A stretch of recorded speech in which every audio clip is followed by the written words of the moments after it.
Hey everyone, Jeremy here. It is Wednesday, I think. It's Wednesday night, and we're going to create some art. It's going to be awesome. I do apologize that I wasn't here yesterday on my normal day. I do have a day job. I got to make the ends meet and things like that, and sometimes it runs a little bit over. I do apologize for the late notice on that, but I'm here now, making up for it. We're going to create some art. It's going to be great.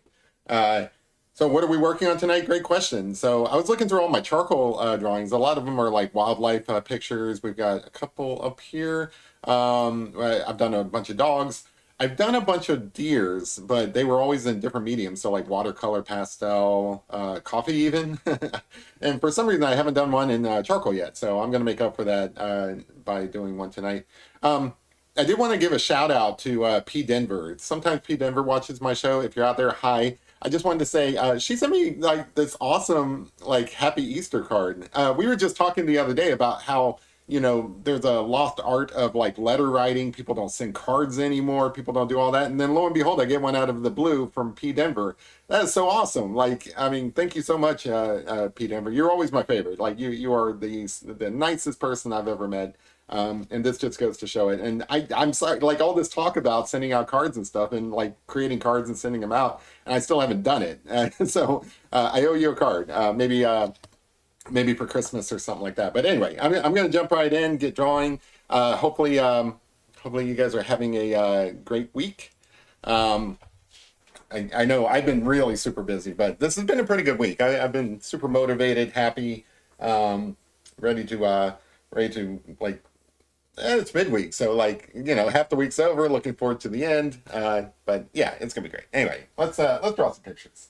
Hopefully everybody's doing well. Uh, Hopefully you guys didn't miss me too much yesterday. I don't miss myself, so I'm sure it's fine. All right, so you guys know the process. So like I've already kind of got blocked out where I want this deer to be on the paper. With these charcoal pictures, I'm trying to build a portfolio of charcoal pictures of a bunch of different animals in the same style, where they all kind of like look very similar to each other, so that you can just point at it and say, hey, you know what? I bet you Jeremy drew that because they're all the same style. That's Jeremy's style. So that's the goal with these pictures. Um, I know I've been doing quite a few charcoal pictures lately, so like I'll probably abandon that pretty soon and start working on some other stuff. But for right now, I'm just going to pad my portfolio with this deer here. Hopefully, if it turns out all right. If it turns out like crap, I'll just throw it away. A couple of shout outs to the people in the room. We got Kinsley Loves Puppies. Kinsley is a fan of the show, always in here. That's awesome. Um, I'm going to take a wild guess. I don't really know for certain, but I'm going to guess that Kinsley loves puppies. Probably why Kinsley shows up so often, because we do a lot of puppies on this show. Um, we got Rome Dog in the house. Rome Dog has a puppy of his own, Biscuit. Hopefully, Biscuit's doing well these days. And we've got Kid in the house. Nice. Kid just got back from a vacation, I bet, or maybe still is on vacation. But yeah. So real quick Guinness update. I know that some of you guys were concerned over my dog. He's perfect now. He's still on pills. For some reason there's a couple more days worth of pills and stuff, but he is doing like rock solid. So he is fully recovered, back to his little mischievous self. Mischievous self. So I appreciate all the concerns and thoughts and probably prayers too. I don't know. I do appreciate it. But yeah, so Romdog's got the coffee punch 100%. Yeah. One of these nights I'm gonna just drink coffee instead of my bourbon. One of these days, probably soon. I've just been super busy. I'm going to try to do a live stream from probably a coffee shop. Probably not like a bar or something, just because I'm not sure about the noise, but definitely a coffee shop. I know I've been talking about it for a while now, but time to bite the bullet. I just want to see, like, it may go terribly. I may not have the bandwidth to cover doing a live stream from a coffee shop, but I can give it a shot. Other people's done that. I think they just used. So I have two options, I guess. I have the option of using the Wi-Fi that is at the coffee shop, or I can kind of bring my own Wi-Fi. Like on my phone, I can tether my phone to my connection. That's definitely enough, I think, to cover a live stream. Like there's a certain amount of like bits per second or whatever upload and download that you need in order to be able to like broadcast. Um, I think I can push that on my phone for sure. My only concern is I'm also using my phone as my recording device. So like it's my camera as well. So I don't know if that's just too much going on the phone. I don't know. But anyway, it's worth testing. I think it'd be fun to get out of the house and, instead of just recording something remotely, it'd be kind of fun to do like a live stream remotely and stuff. Especially if I can get the internet working off my phone, that'd be really awesome because then I could take you guys out to a horse farm. That would be cool. Take you guys out to see some horses. Oh, we got Warhorse in the house too. Cat's name is Meredith because she's married that to small running things. So your cat eats a lot of mice. It sounds like that's awesome. That's a funny that's a funny name. Jeremy, did you get your frames for the coffee picks? No, I still haven't done that yet, but I do need to do that as well so that I can get those hung up. I've got some frames. I've been collecting frames. Like whenever I see them at like a thrift store or something like that, I want them all to be the same size, but I do have some. So I do probably have enough to hang them up, especially my 9x12 pictures, because like, 9x12s are basically 8x10s, especially like the drawing area that I do.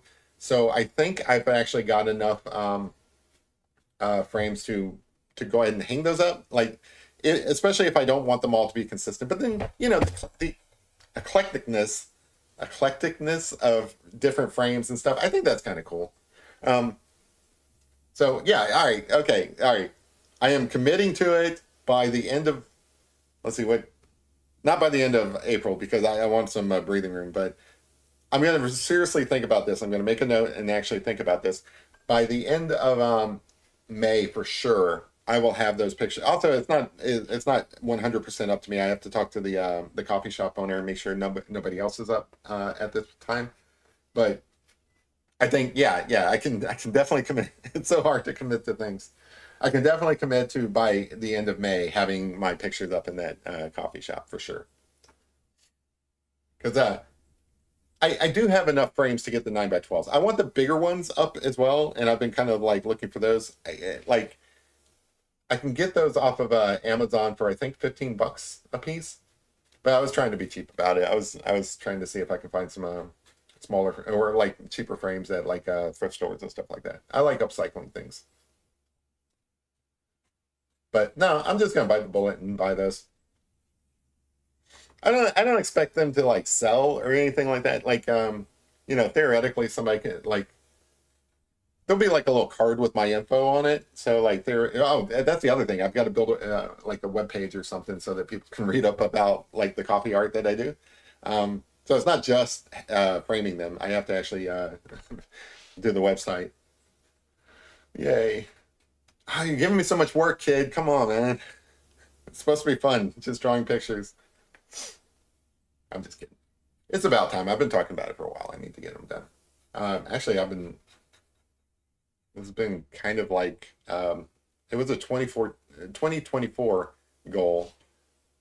So I need to bite the bullet and just get it done. So I'm going to do that. I'm just going to commit to that right now.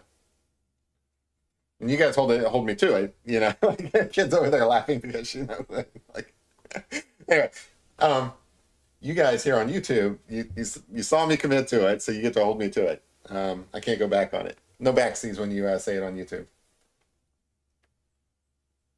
But yeah, so the steps in that would be I've got to commit to the frames. So either I go eclectic where they're all different frames, just because that's kind of cool too.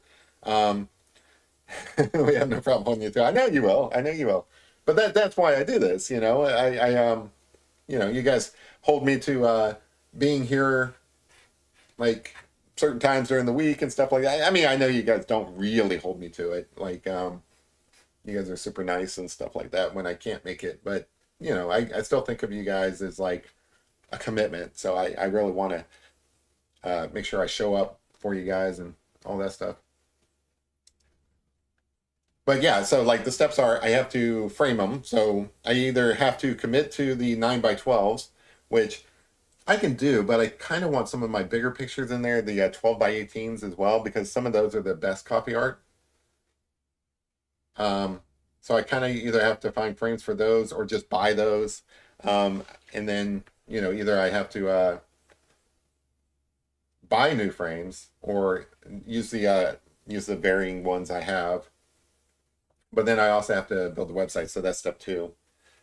The website's easy enough. I mean, it's just basically like I'm not trying to sell them through the website or anything like that. This would be a local coffee shop, so if somebody wants them, they could just like Venmo me or something.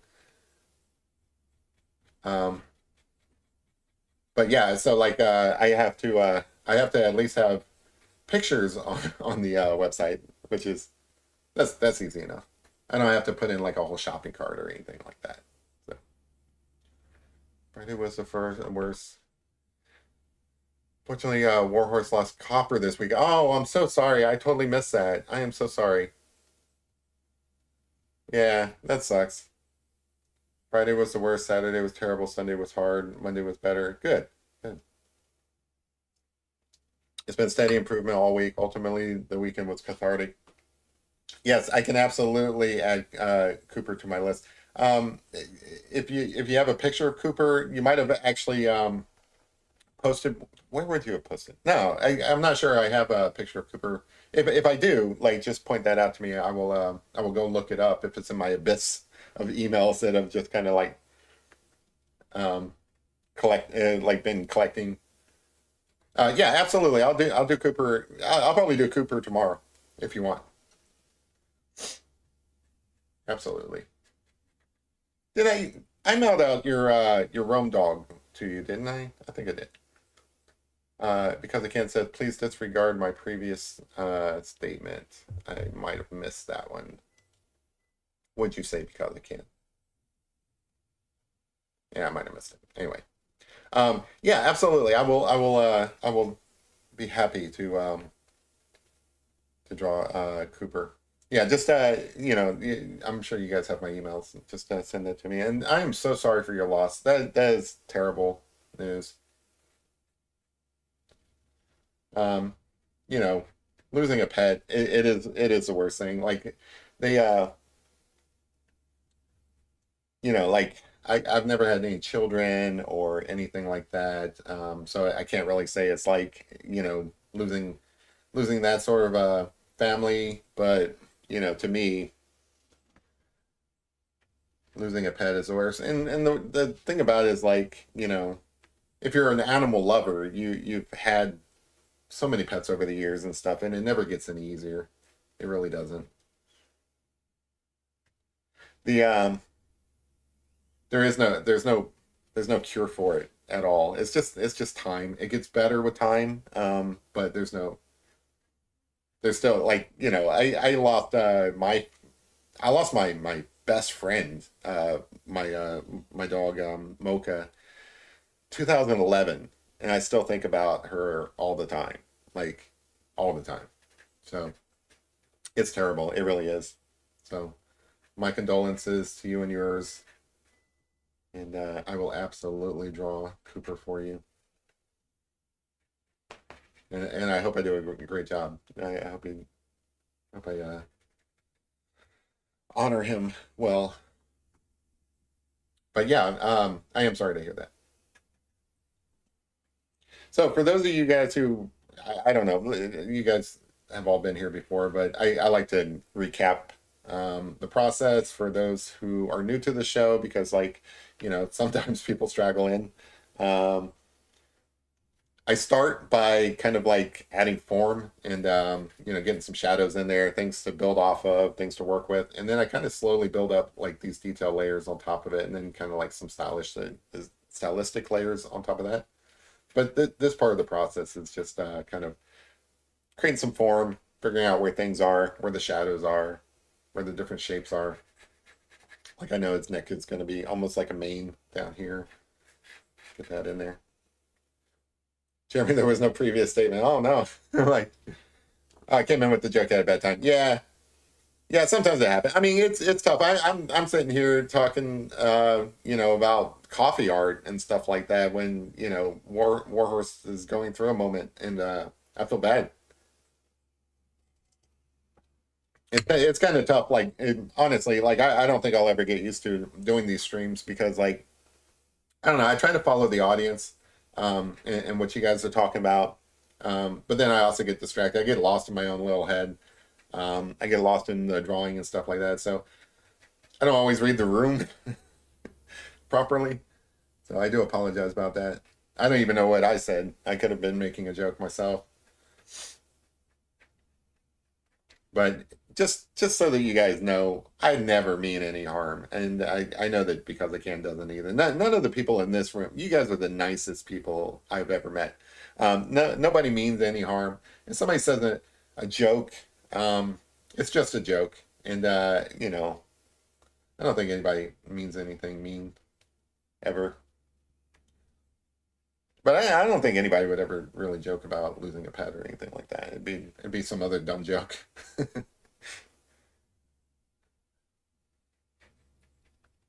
Um, I'm I'm known for making. I mean, I'm known for making all kinds of jokes. Like I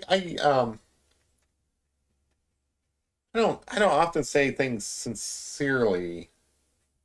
Um, when it comes to things like politics or sports or any of the stuff that people care about, like sometimes like religion even. I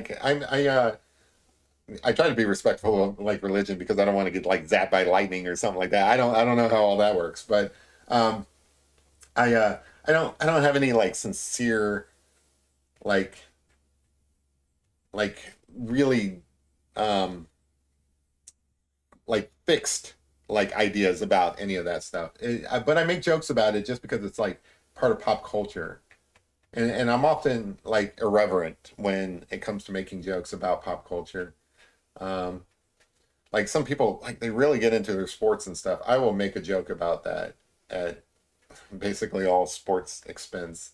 Um, but I don't mean anything by it, I'm not trying to I'm not trying to like upset anybody or anything like that. Usually whenever I make a lot of jokes, and maybe some of the jokes I make are sort of offensive, but I always try to like what do they call it, punch upward, right? So like I always like to like if I poke fun at something, um, if I poke fun at any of you guys, it's because I respect you. I look at you, look up to you. I never, if there's somebody who's like, you know, struggling in life, I'm not gonna like pick on them.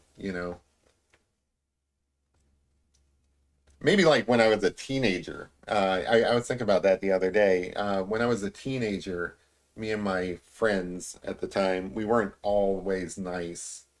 Um, we weren't like bullies or anything like that. We weren't going around um, treating people bad, just to be a bully or anything like that. But I remember there was like some people.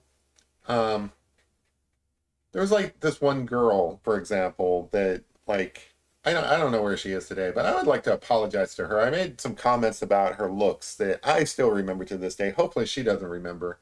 Um, but she was just like this plain lady. But I mean, she was a girl at the time. Like we were teenagers in high school, and I think I made a comment about her looks that I regret. As an adult, I'm looking back at it now. I'm like, man, that is not the person that I am today.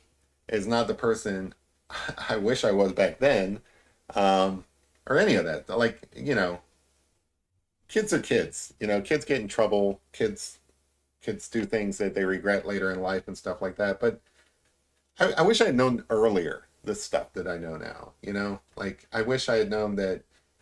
I don't know. Everything seems so important back in school. Like and the older you get, you realize that the things that really are important are not that. you know, the things important that are important. I don't even know all the things that are important in life. I mean, I have the worldview that they probably vary between different people. Like I'm not sure there's an objective thing that you can point to and say that that's what really matters. That's the meaning of life or anything like that. I think that everybody kind of makes up their own purpose and kind of clings to it, like they're never letting it go. But anyway, I I think that where am I going with this? I think that back then, when I was in school, everything just seemed so important, and it's really not. When you get older, you start realizing family's important, because I mean, when you're a kid, you don't like your siblings. I hate it. I didn't hate my siblings, but I wasn't very close with them and stuff like that. But you know what? Your friends, they come and go. Your family, in most cases, not always. Like some people have some really messed up families. Um, yeah, she was a homely girl, kid, and it's like there was no need for the comment. It's like I don't even know. I was like I don't know if I was trying to impress anybody, like my friends or anything like that. It was just rude. There was no need for it. It's like that poor girl, she can't help what she looked like or whatever.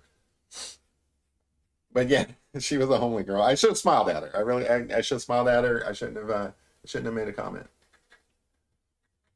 And it's not like I was all that, like I was a stupid little nerd boy. I don't know who I was trying to impress by making a rude comment. Anyway, yeah, all I'm trying to say is, like, you grow out of it eventually. I don't even know how I got on this topic, but you grow out of that stuff. You start realizing that life is more important. Um, things in life are a lot more important than, I don't know, making fun of people or something like that.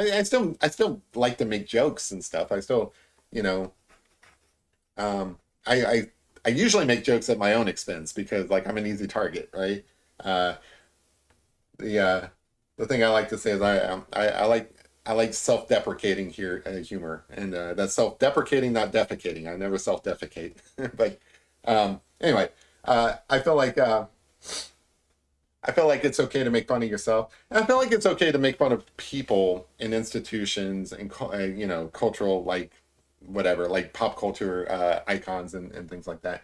Um, but again, I think that the general rule is that you should always punch upwards. So, like, you know celebrities, they're people, they have feelings and stuff, but but also they make a crap ton of money, so it's okay to poke a little fun at celebrities, bring them down a peg, something like that, just because they're paid very well to put up with it.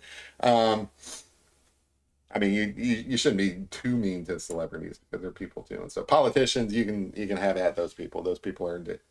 um uh Normal people, no. Like, you know older people, never make fun of older people. Like, they've seen some things in their life. They ain't trying to put up with your crap. Always be respectful of older people, like your elders and stuff like that. um Always be respectful of I think it's because my dad was in the military and he kind of brought us up this way and stuff like that. But I feel like a lot of people aren't, like, respectful of employers anymore. Like, respectful of, like, the institution of business and stuff like that. I always felt like, in a place of business, you should act respectable, I guess. I don't know. Like, I've worked with people over the years who hate their job, and like, they just are, constantly negative and stuff. Like, they don't really care what they say at work and stuff. I don't feel like that's appropriate. I think that you should be happy that you have a job. If you're not happy with your job, you should go find something else to do. Um, there's other people who would be happy in that position. You beat them out for that job. You should be like, I don't know, not grateful, like, please sir, can I have more porridge or something like that. But you should be you should be you should be appreciative that you have a job, I guess. I don't know. Anyway, let's see what the chat's saying. I'm just on a I'm off on like a tangent today. Yeah, so as soon as you have a picture of Cooper that you like, just some decent quality pictures that I can look at, that I can see different features of, that would be helpful. Like they don't have to be like perfect or anything like that. I will do my best, but like like the best lighting, the best quality, whatever you can get. All right, I feel like we've got enough of the guy in here that we can start kind of working on some um some more detailed features like the eyes. Because he had a crush on her, that's why kids make jokes. Yeah, I don't really know. I don't remember all that. I just remember that I was mean. And and it's so weird because it's uncharacteristic of me now. I don't think that I don't think there's anything to be gained by putting others down, you know. And it's kind of like a little embarrassing to look back and be like, I did that. That sucks. But I did learn my lesson, like you are the things that you grow beyond, right? So like um nobody's perfect. It's more important that you learn from mistakes. I'll tell you how I live my life now.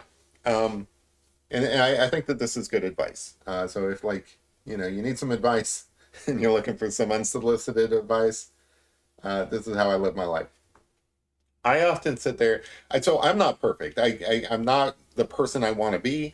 I'm not. I'm not living the lifestyle that I want to live. I'm not financially where I want to be. I'm not. There's a lot of things I'm not. Okay, and I'm. I don't always have the best personality. I don't always do the best things in life. I don't always do these things. But this is what I do. I tell myself that despite that, despite my imperfections, um, I have kind of like this mantra where I tell myself it's like, I want to be the type of person who doesn't make jokes at someone else's expense. I want to be the type of person who builds people up rather than tears them down. I want to be the type of person. So I always make these statements where I always frame them as I want to be the type of person, and the reason why I do that is it's kind of like a mental trick. I'm basically brainwashing myself into being that type of person. So like the more I say these things, the more I say I want to be the type of person who insert whatever, the more I start believing that hey, I can be that person, and I start thinking more and more that I am that type of person, right? So like I am now the type of person who thinks about the impact of what they say. Like I love to make jokes, but I think about like, well, is this mean?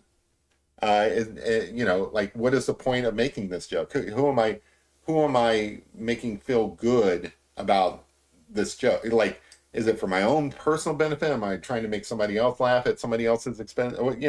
I I am now the type of person who thinks about those type of things because that's the person that I want to be. And I do that all the time. I do these like little like mental tricks essentially, where I always frame it as like I want to be the type of person who, and then it's like just by saying that I'm reminded that like yeah, I really do. I really do want to be the type of person who does that. So uh, people are too soft these days. Yeah, I said it. Well, yeah. I mean, that is kind of true.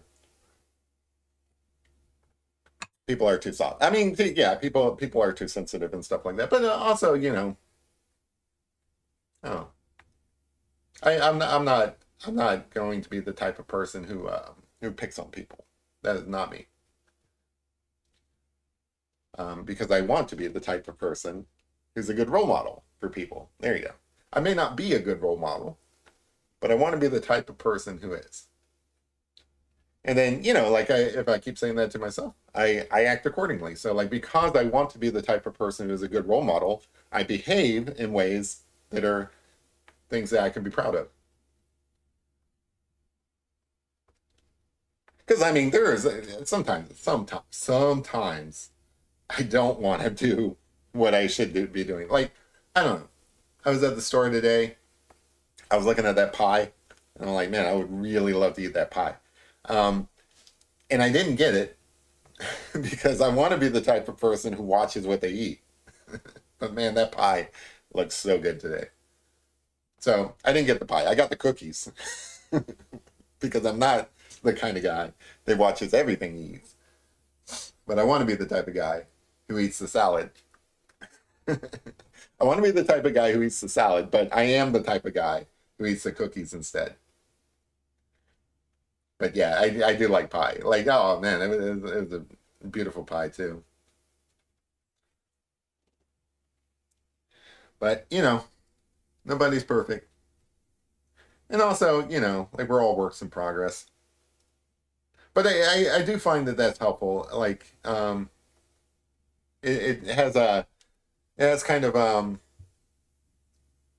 changed the way I look at things by kind of picking up that habit, and I think it's a good habit, and I do recommend it for others. Like, I'm not trying to like tell people how to live. I'm just saying that that kind of stuff works for me.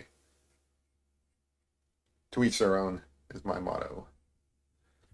Kinsley is doing some online shopping while watching the stream. Nice. Shopping for anything in particular or just browsing? Hopefully you're shopping for some art supplies.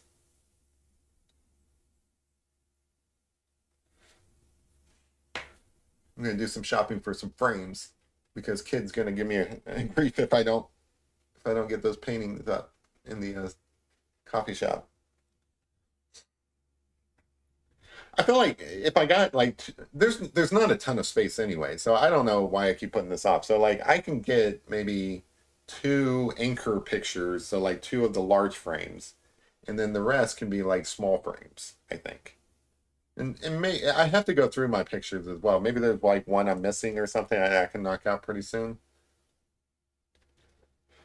Like I feel like I've got a pretty good collection, but also it's been a while since I've looked at them.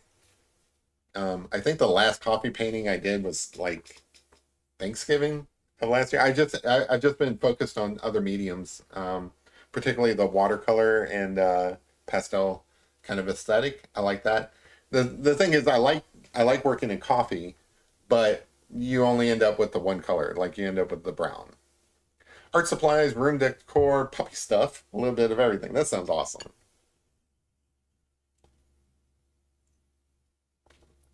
That's the kind of stuff that I want to be shopping for. I want to be the type of guy who shops for puppy stuff. I think Guinness knows that I've been taking care of him because he's been super like I don't know, like really affectionate lately. I don't know how else to describe it. He like follows me around everywhere. He's always interested in what I'm up to. He's he's always like nearby. Like I have to watch where I step because he's a small dog anyway, but he he's always underfoot. I think he knows that I've been taking care of him. Which is weird. I don't know how he knows because I've been sneaking the pills into his food. Like he shouldn't know that I've been helping him. You got to trick him because he's so smart. Like I mentioned this before, he is so smart that like he's actually looking over here. He knows I'm talking about him. Yeah, I'm talking about you, buddy. Um, he is so smart that if you don't trick him, you're not gonna feed him the pills unless he wants them. Like if they were like candy flavored pills or something like that. I try not to feed the dogs candy. I have fed the dogs candy, but I know I'm not supposed to because too much sugar. I'm gonna get hate mail now. And somebody's like, "Oh, Jeremy feeds his dog sugar. That's not good." All right, so this guy's looking pretty good. We're getting there.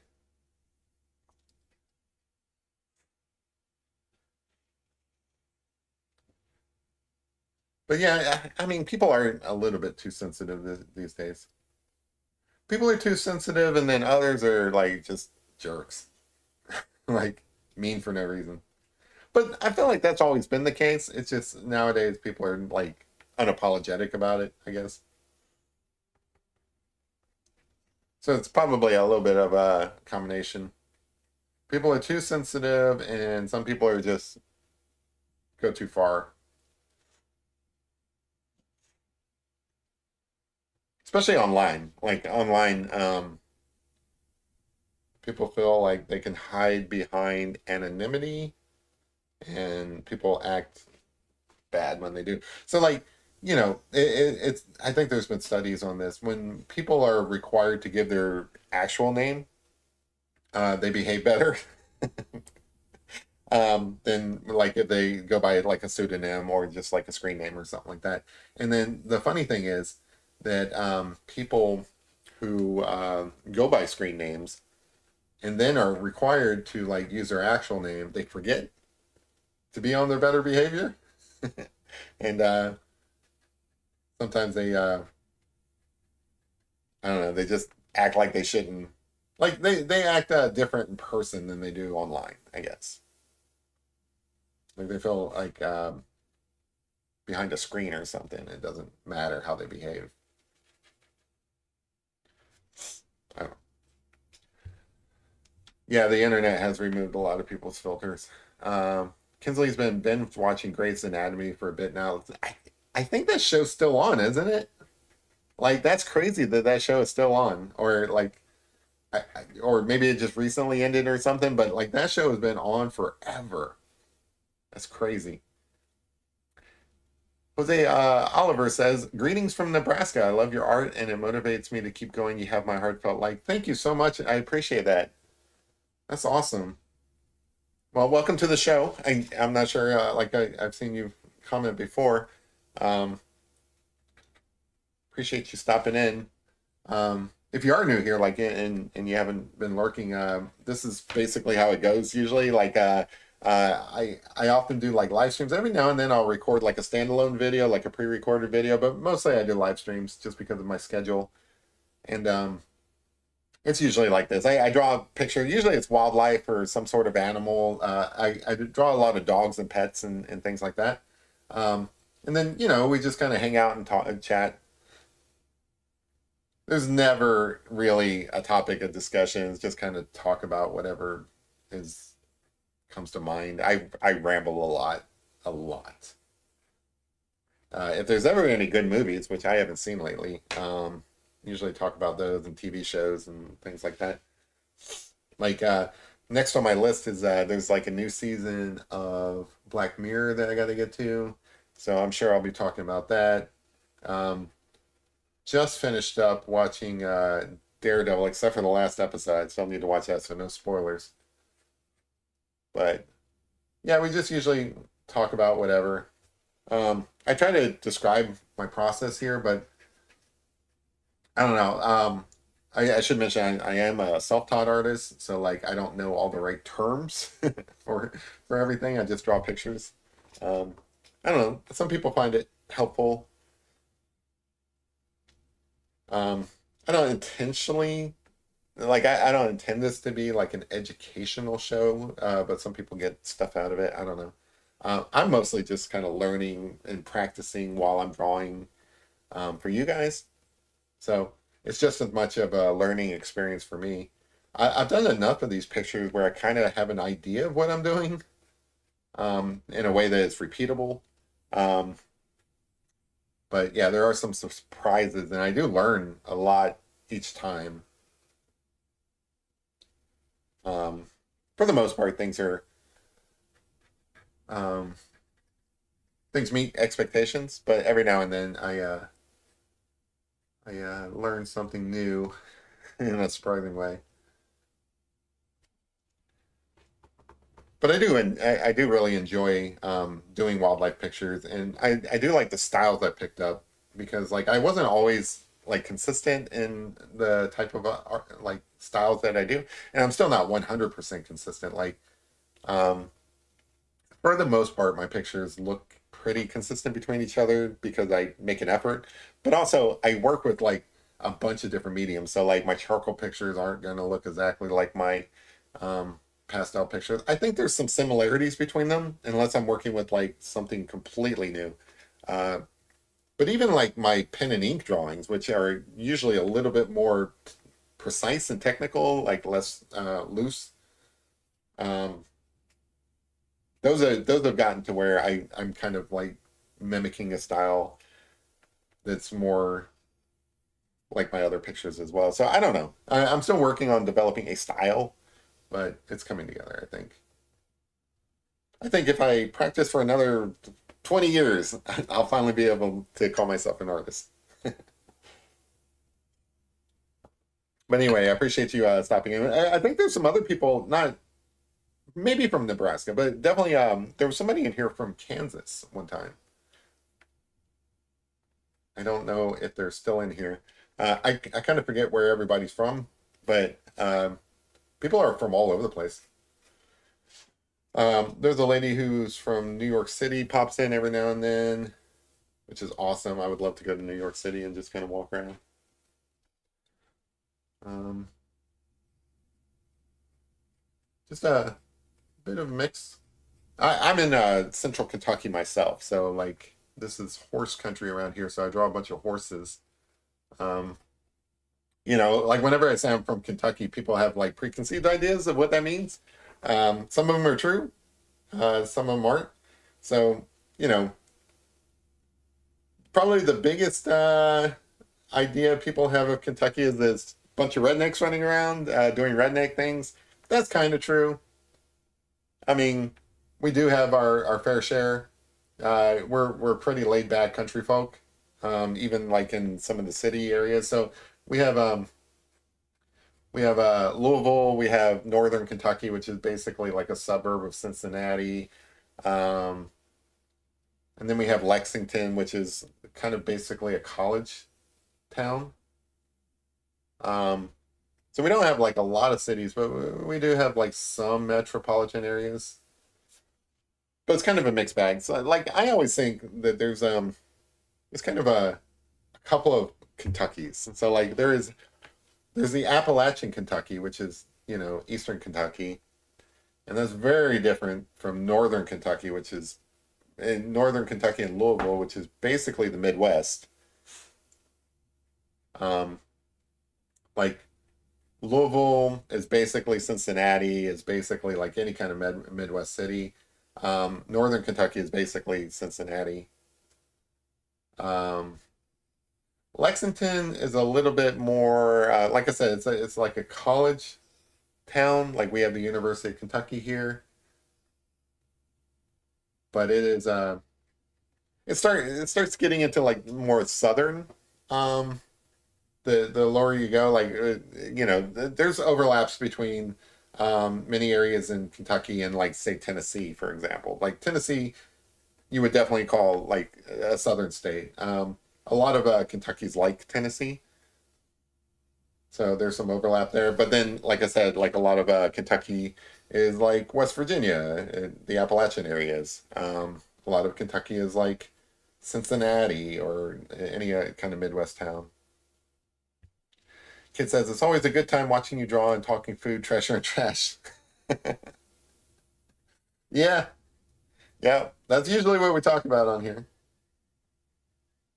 Um, we do our fair share of talking about treasure hunting because like that is a hobby of mine and it's a hobby of a lot of the people who watch this show because like I'm also a member of like treasure hunting communities and it's a good time for treasure hunts right now. You've got at least two major like multi-million dollar treasures that people are looking for right now, modern day treasure hunts.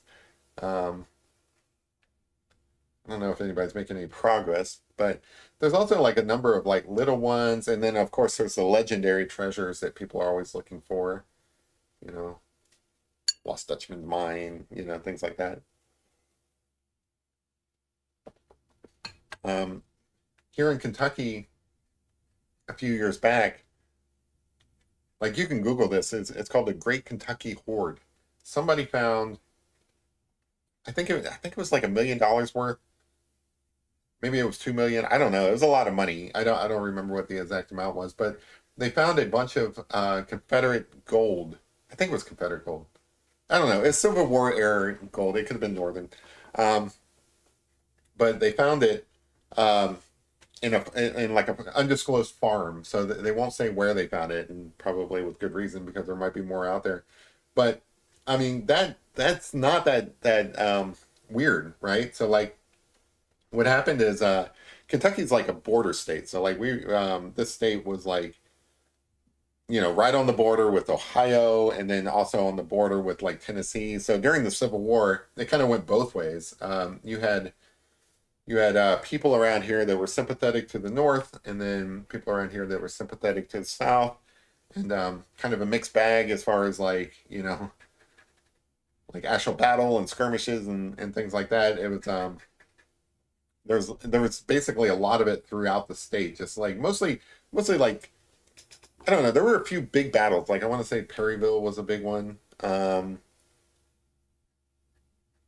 but more common you had something called the Morgan's Raiders, which is basically they came through on horseback and just kind of like wreck things.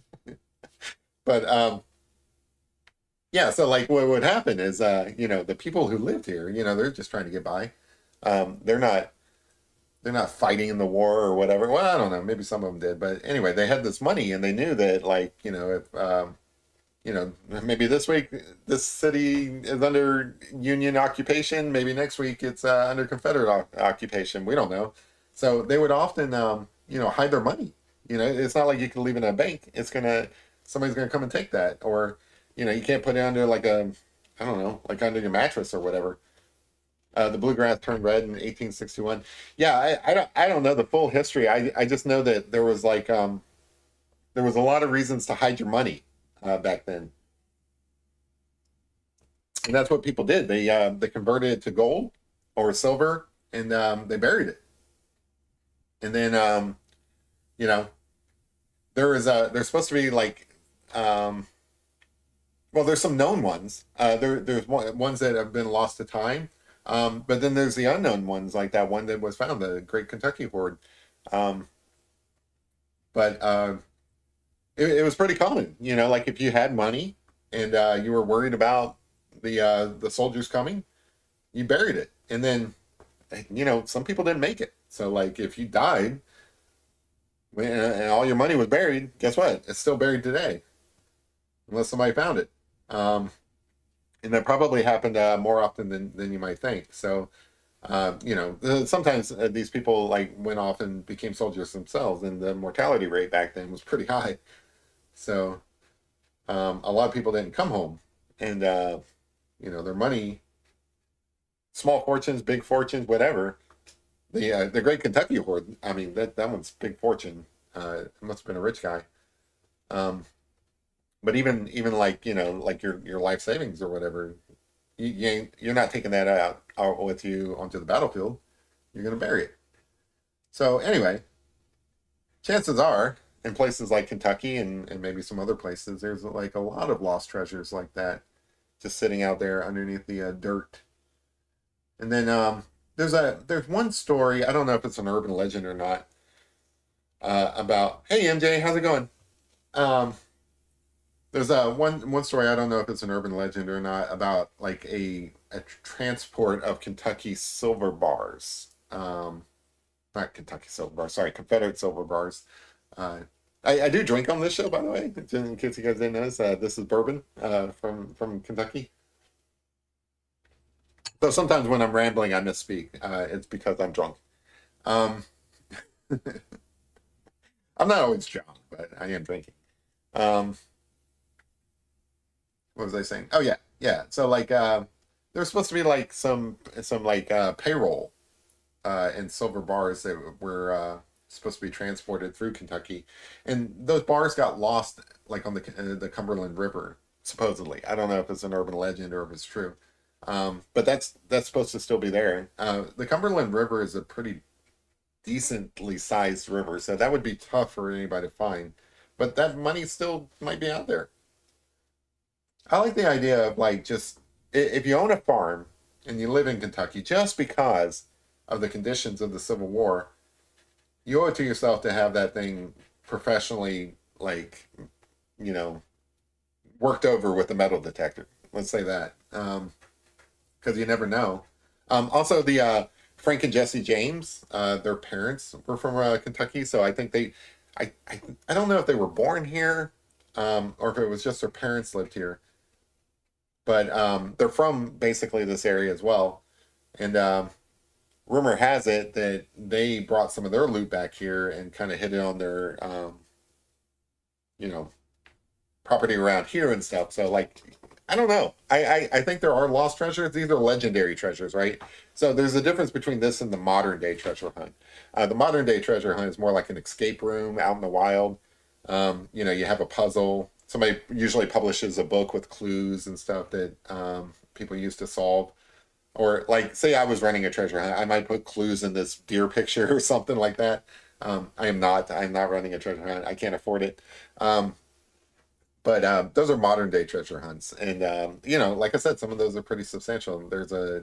There's two very large treasure hunts going on right now.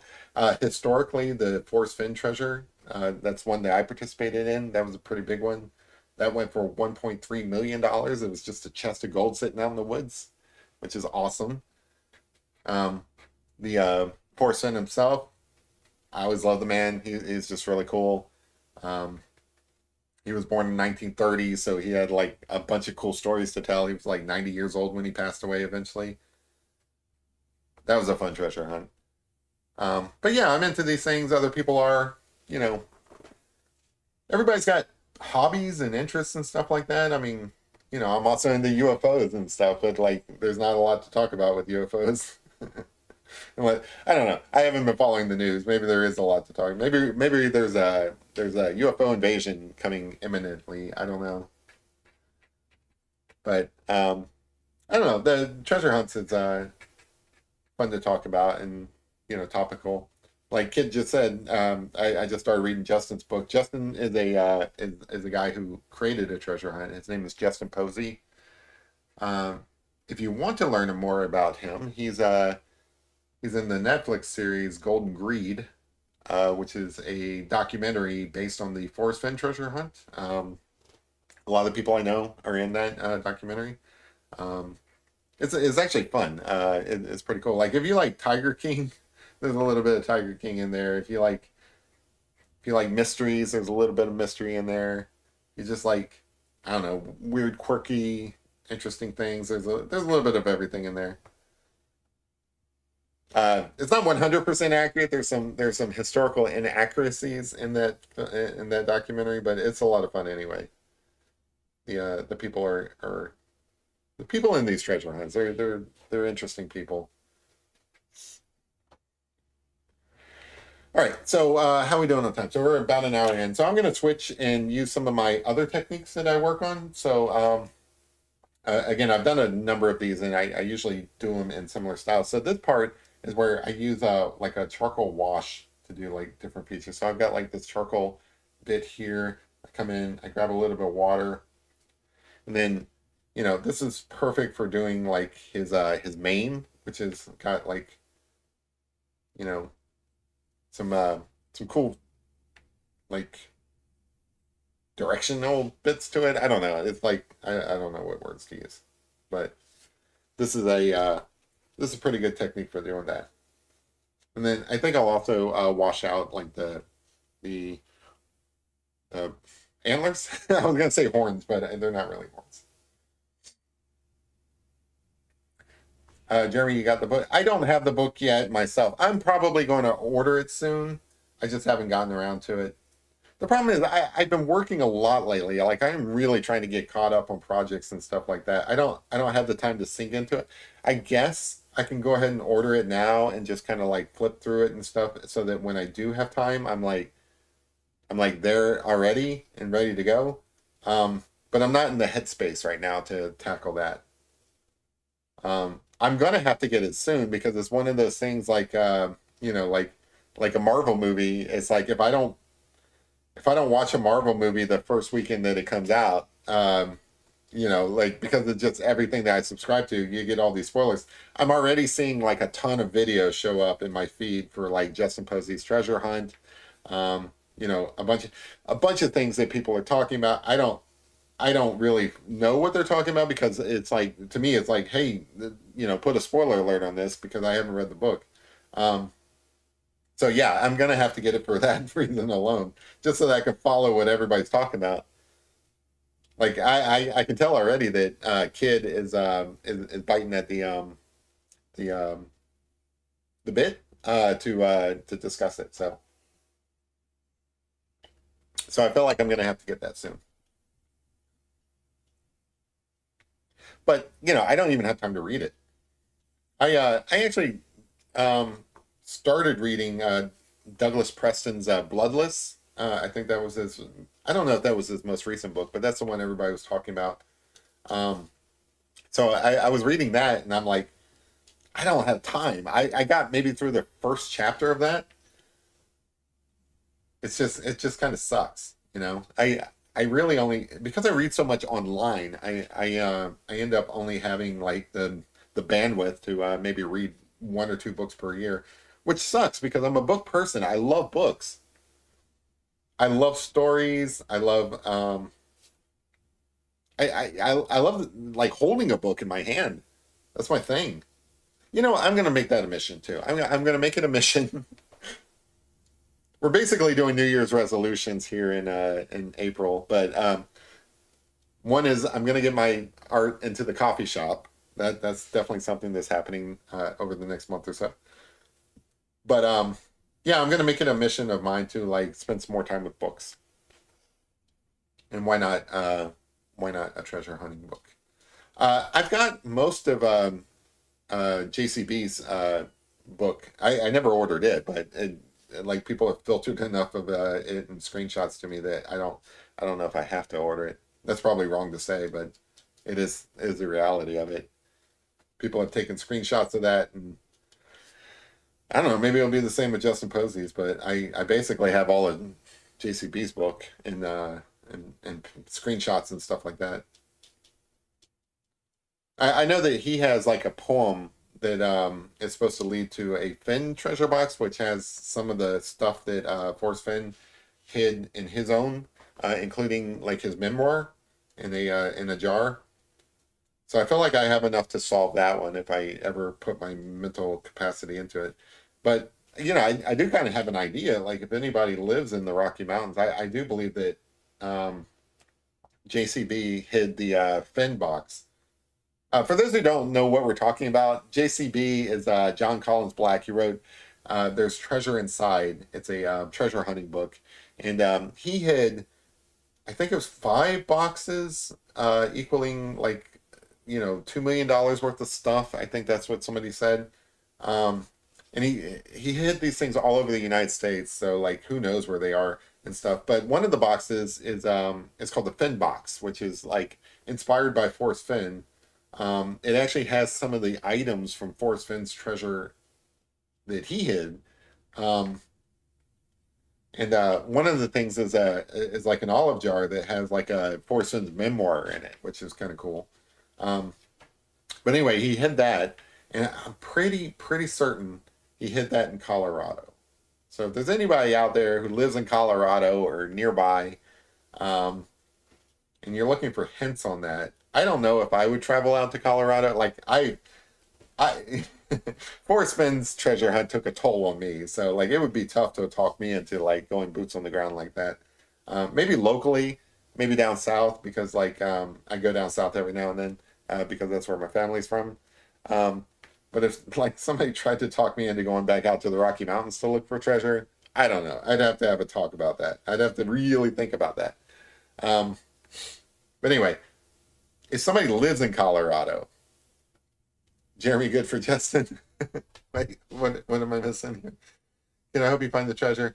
Um, I'm sure I won't because there's a lot of smart people out there, but it's just for fun. Oh, like honestly, I think I can. I think I could figure out Justin Posey. I feel like I speak Justin Posey.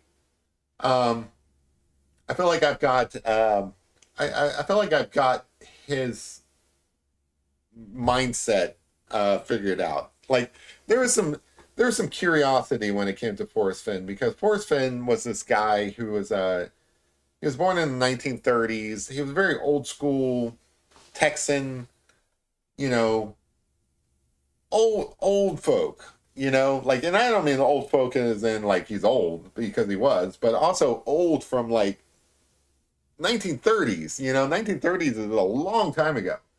So I had trouble figuring him out. I didn't really relate to Forrest Fenn. Now I related to some of the stuff that Forrest Fenn talked about, like, obviously I look up to the guy and I think he had a lot of wisdom to impart people that had nothing to do with the treasure hunt. He was just a cool guy with a lot of like world wisdom to impart. So like I feel like I got him from that standpoint. But as far as like his treasure hunt stuff goes, I don't know. I feel like I was missing something. But Posey, I feel like I've got his number. I mean, he's a software developer. I understand software developing. Um, I understand how your mind works. Um, like literally, your job as a software developer is to make connections. Like you are connecting different pieces together to make your software work. I've got some inside information, not inside as in like, like I know him personally. I don't know him personally at all. I don't know anything about him except that what he's talked about himself, and like what he portrayed in the Netflix series. But I do feel like I understand his mind a little bit more than maybe JCB even. I don't really understand JCB very well. Um, John John Collins Black. But I feel like I feel like I've got Justin Posey's number. I feel like I can solve this thing. So anyway, this charcoal wash really helps to kind of fill in some of the areas pretty quickly and also give it kind of like this almost watercolor look. Um, let's see.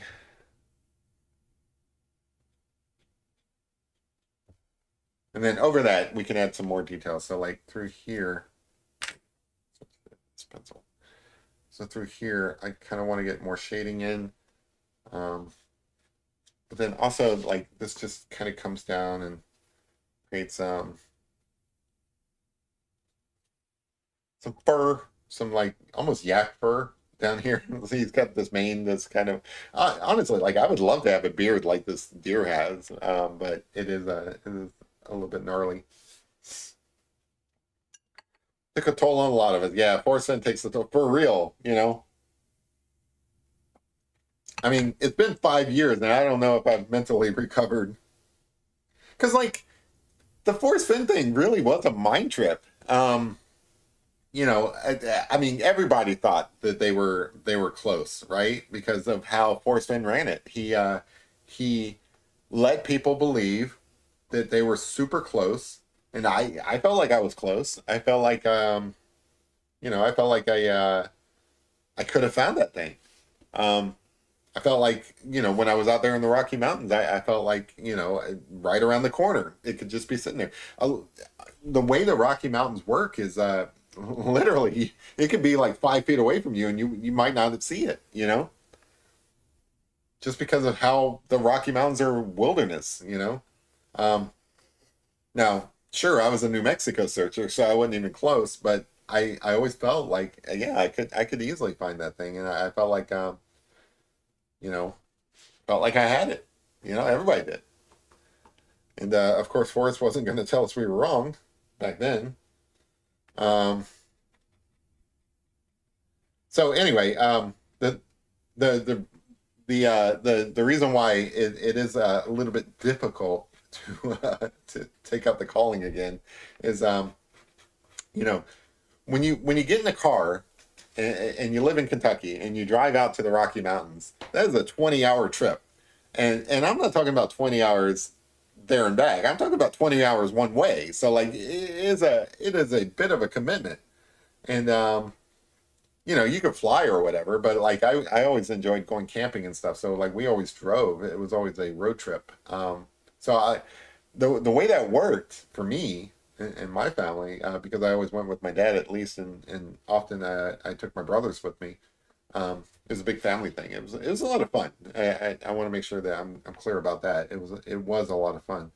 But Anyway, it was a 20-hour trip one way. Um, so the way that worked is when you first get in the car and to go out there, you got all that confidence in your mind, right? Like, oh, I got this nailed down. I'm definitely going to find this thing. Um, it's within my grasp. And remember, this is $1 million worth of gold we're talking about. So like we're talking gold fever sunk in, and you think that you're going to find it. All right, so that's what happens when you get in the car. Okay, but the problem is you start driving. Okay, and it's a 20-hour trip, and somewhere probably Kansas, somewhere around Kansas, you start losing that confidence. All right, probably about 10 hours into that 20-hour trip, you start wondering like, what what kind of crazy idea did I have that I could find this thing? Why am I in this car traveling to the Rocky Mountains 20 hours one way? I got to drive 20 hours back when it's all said and done. What am I doing here? That's that is when it starts sinking in that like you made a big mistake. Because the thing is, it's like you're 10 hours into the drive and you've already talked yourself out of like, any kind of confidence that you're going to find this thing, but you still have 10 hours to go.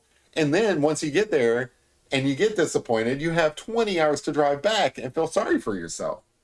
And it is a mental, I don't know what to compare it to. It's such a strange phenomenon. Um, to participate in something like that. Now, of course, like I said, you could hop on a plane and all that stuff, but I always went camping, so I always brought camping gear with me. Like I said, I brought my dad with me. Usually I brought my brothers with me. So it's like, it's a huge expense if you did that by plane. So it was always a drive, and it was always the same thing. Roundabout Kansas, I started second guessing myself.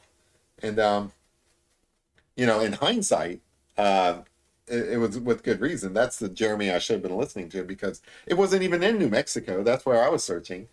Apparently, it was in Wyoming, and I wasn't even in the right state. So I was driving 20 hours to New Mexico. I should have been driving 20 hours or 25 hours, I think it would have been, to Wyoming. So anyway, I am not in any hurry to start that up again with a new treasure hunt where you still don't know where it's at. Like, Justin Posey's treasure hunt is all out west. So, like, if I went looking for it and I didn't fly out there, I would be driving out there again. Um, and I would actually probably have to fly for his treasure hunt just because of the way it's set up, where it could be like basically it could be up in Alaska for all I know. Now, JCB's is a little bit more Jeremy friendly, just because there is an Appalachian Trail one. There are several boxes that are hidden all over the United States, so the chance of the one being closer to me is better than Justin Posey's. Um, but I'm not in any hurry to do that kind of madness again. It was a crazy thing. Just watch Golden Greed on Netflix, um, or watch any of the Josh Gates Expedition Unknowns on the Forrest Fenn Treasure Hunt. It was madness. It was crazy. The thing is, it's a very simple poem he wrote. It was very vague. It could apply anywhere. He wrote a book that goes along with it. You read the book and stuff. You start making up ideas in your head.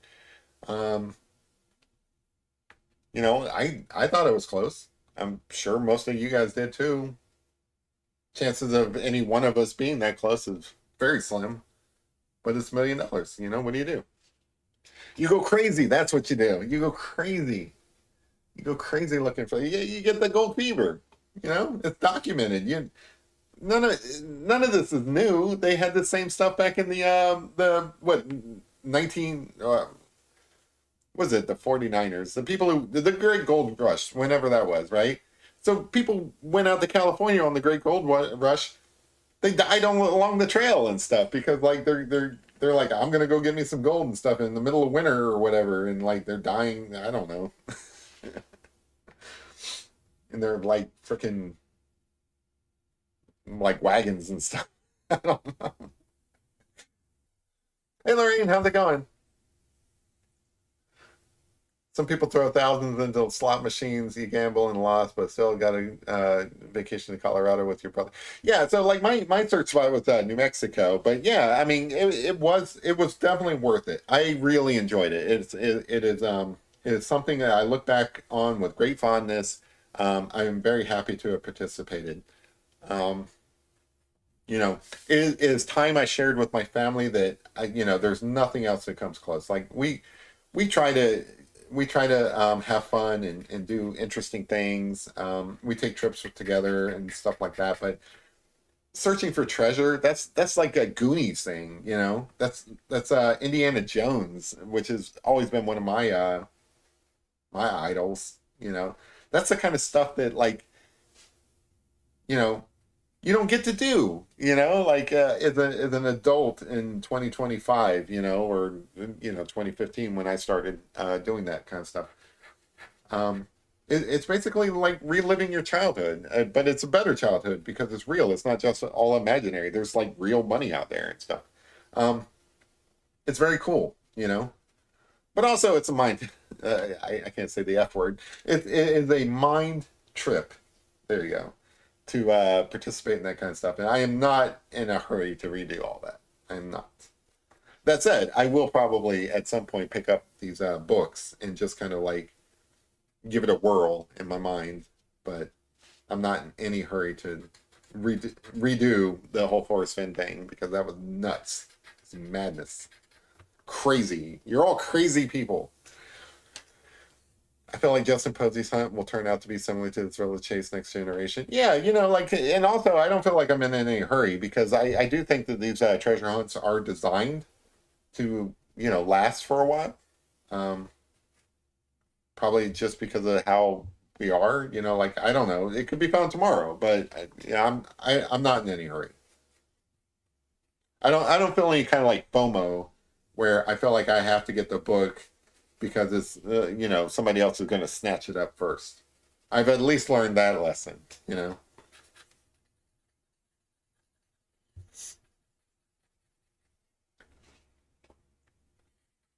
I am having fun drawing this deer. Just talking with you guys. I appreciate, like the art is fun, but also I just enjoy hanging out with you guys. You guys are fun to chat with. It's it's partly the art and it's partly, good friends. You guys make me happy. I enjoy hanging out with you guys.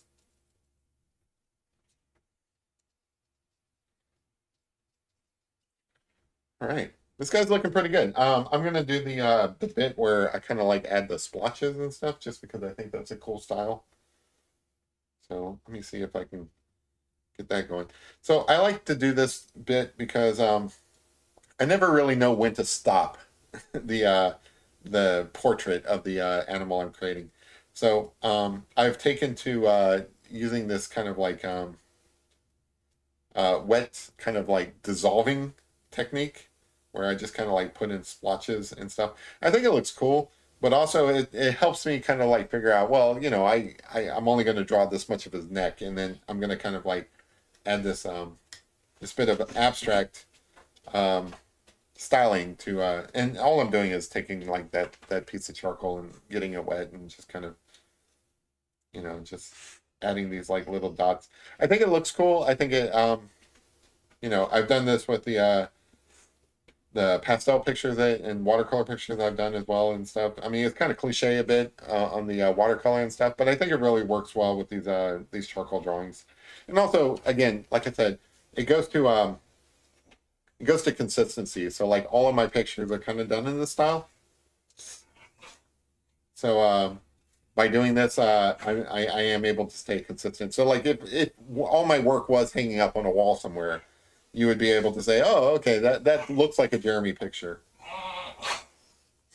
You're right back there, dog. All right. So I wanted to get that in there real quick. I'm gonna go back to getting some of this other extra stuff in here. I already think this looks pretty much done, but I'm going to add a little bit of detail here and there just to kind of bring it together.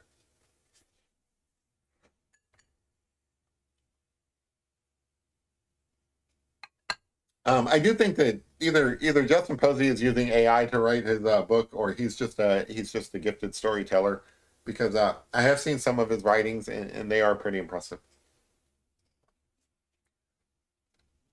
It's funny how we're victims of writers, right? Like I grew up loving a good adventure story. Um, Not just Indiana Jones, which was a movie, but also the books and stuff that I grew up with. I like to use the phrase that I'm a victim of my fictions, because it is true. Like I would go off and I would go off and read a book and then want to be that character in that book. I felt the same way with Sherlock Holmes. So like I'm a huge Sherlock Holmes fan. I like the original books, not just the TV series and stuff that are made for modern audiences. I like the original books, which were like written in the 1800s. Um, maybe 1900s. I'm not sure. Whenever Conan Doyle wrote his books, Victorian period. So anyway, I read Sherlock Holmes stories, and I want to be Sherlock Holmes, so I go out and try to solve mysteries and stuff like that. It's the same way with anything else. It's like you know, uh, I remember I remember in high school reading Huckleberry Finn, and after reading Huckleberry Finn, I wanted to get a raft and go down the river, um, or Jack Kerouac, huge Jack Kerouac fan. After reading Jack Kerouac, I wanted to take a huge road trip, and there's a reason I do the things that I do. It's because I read about these things in books. I am a victim of the stories I read. Every single thing that I do or care to do, like my hobbies, my interests, they're all from reading books. Um, Reading books or looking at pictures, like the art and stuff that I do is from like looking at Leonardo da Vinci or any of these other great artists, that I would love to emulate, but I don't have the talent.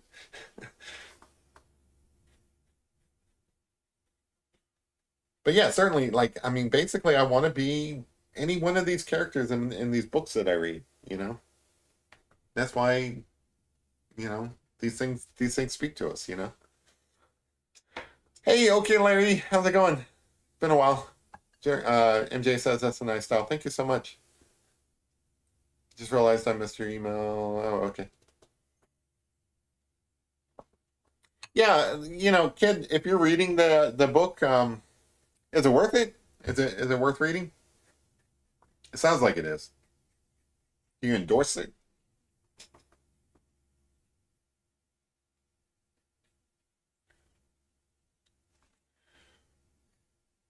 How are we doing on time? Okay, I'm probably gonna wrap this up soon, just because like I think the deer is mostly here. The problem is this deer is like so small. It's kind of hard to get a lot of detail in there.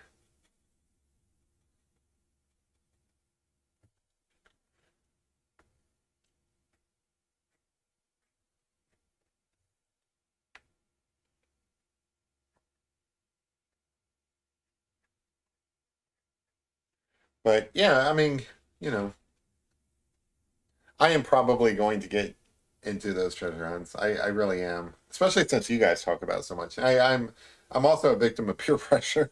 So if you guys are into these treasure hunts, I will probably participate as well. I still think it'd be kind of cool to do my own treasure hunt. I just don't have anything to hide. Like I don't have any treasure. But you can see that like I'm still into the whole idea of it, because like I will hide art. I've got that one piece of wood, uh, the pyrography art that I'm hiding pretty soon.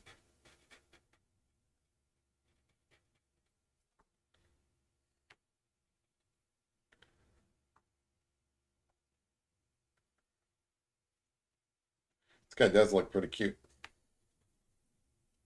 Warhorse, if you're still in here, don't forget to send me a picture of Cooper.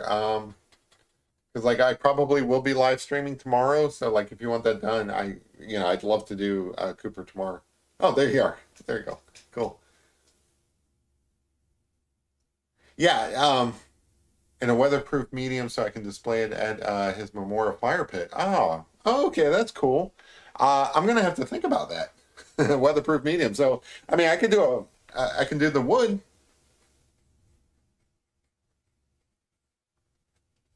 Um, Probably still have to like seal it up and things like that.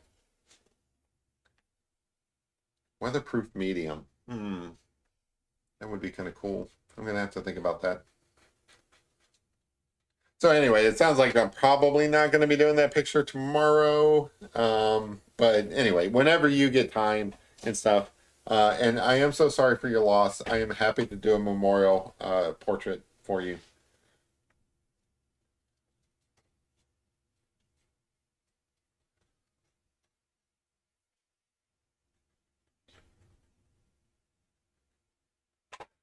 A lot of times, like when you get to the end of this picture or like a good stopping point, you go back and you find like little things that like just little places that kind of need to be touched up a little bit. Like you can see that some of that area, it was just kind of like white and it didn't really have any kind of like texture or shadow to it and stuff like that. Little things like that. And then like filling them in with some tone kind of just magically makes them look better.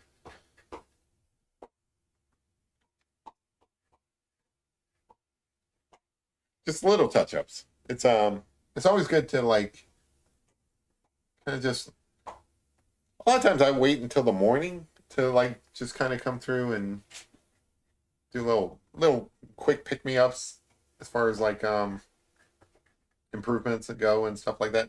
I do actually recommend, especially if you drink bourbon like I do, like when you're doing your art. Wait until the next morning and kind of like check things out and just be like, huh, maybe I can do like this improvement there.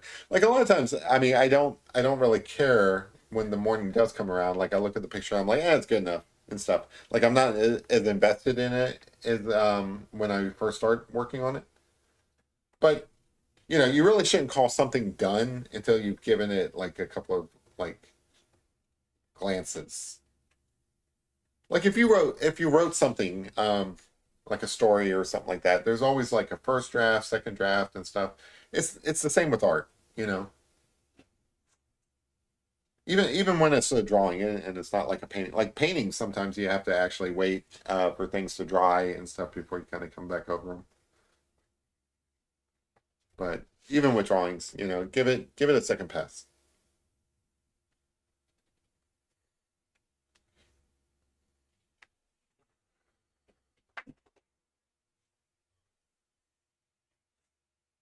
Kid said then he had a bigger bookshelf. Warhorse says, I started a channel. I'll post a video of his spot and tag you in. Nice. Yeah, definitely if you have a YouTube channel or something you want me to like mention it or something, I'm happy to. All right, I think this is looking pretty good. I mean, it's a very simple drawing. There's not a lot to it. It's not like huge like some of my other pictures and stuff, but I'm pretty happy with it. It's softened. I do like painting with charcoal. Like even though it's a dry medium and you know, you should definitely treat it as a dry medium, but also a little bit of water is fun with charcoal. I've seen people paint large pictures with charcoal and water, and definitely the brush gives it kind of a different texture. It does look like a little bit watercolor, a little bit, maybe a little bit ink, but I like it. All right, guys, I think I'm about done here. with this one. I think this is a pretty good one. Like this would look cool in a frame. All right, kid, if you're keeping track, I think the commitments that I made is that I'm going to try to I'm going to try to get the coffee paintings inside the coffee shop this month or next, probably next month. I got to get some frames for that. What else did I commit to? I committed to I don't think I committed to buying one of these books, but I don't know. I think the only thing I committed to was getting the art inside the coffee shop. So I'm gonna work on that. Hey, Coopart, how's it going? Shout out. Larry has 5 books on treasure. I see again. Yeah, he's ready to go. So I'm gonna go ahead and call it just because it looks like he's ready to go out. Anyway, I hope you guys appreciate. Again, it's on the smaller scale, but I really enjoyed doing this deer. For some reason, I went back through all of my art and I did not have a charcoal picture of a deer, and that seems weird considering I've done so many charcoal pictures of wildlife. It is odd that I haven't done one yet, but I think this is pretty cool. So I'm pretty happy with it. Um, Definitely I'm gonna do something with this picture. I don't know if I'll frame it or not, but one of my looks pretty cool. I like it. All right. So anyway, thanks MJ. I appreciate it. So anyway, I appreciate you guys hanging out with me. Again, sorry I wasn't able to do a live stream yesterday, but the cool thing about that is you get back to back Jeremy. Tomorrow I will be doing another live stream. I'm not sure what I'm going to be working on. I've got Cooper that I need to do here pretty soon, but we're going to give that a couple of days to think about like what a weatherproof medium might be so that he can put it next to the memorial. I don't know. We'll see. But I appreciate you guys hanging out with me on a Wednesday night, middle of the week. Hey, you guys are over the hump though. That's awesome. Um, but yeah, we will be back tomorrow. So anyway, I appreciate it. Thank you guys. You guys are awesome. Thanks Larry. Appreciate that. Thanks Kinsley. Thanks kid. Yeah, you guys are great. All right, we'll see you guys tomorrow. Have a good one. Bye. Hopefully we'll create something cool tomorrow. All right, thanks. Bye.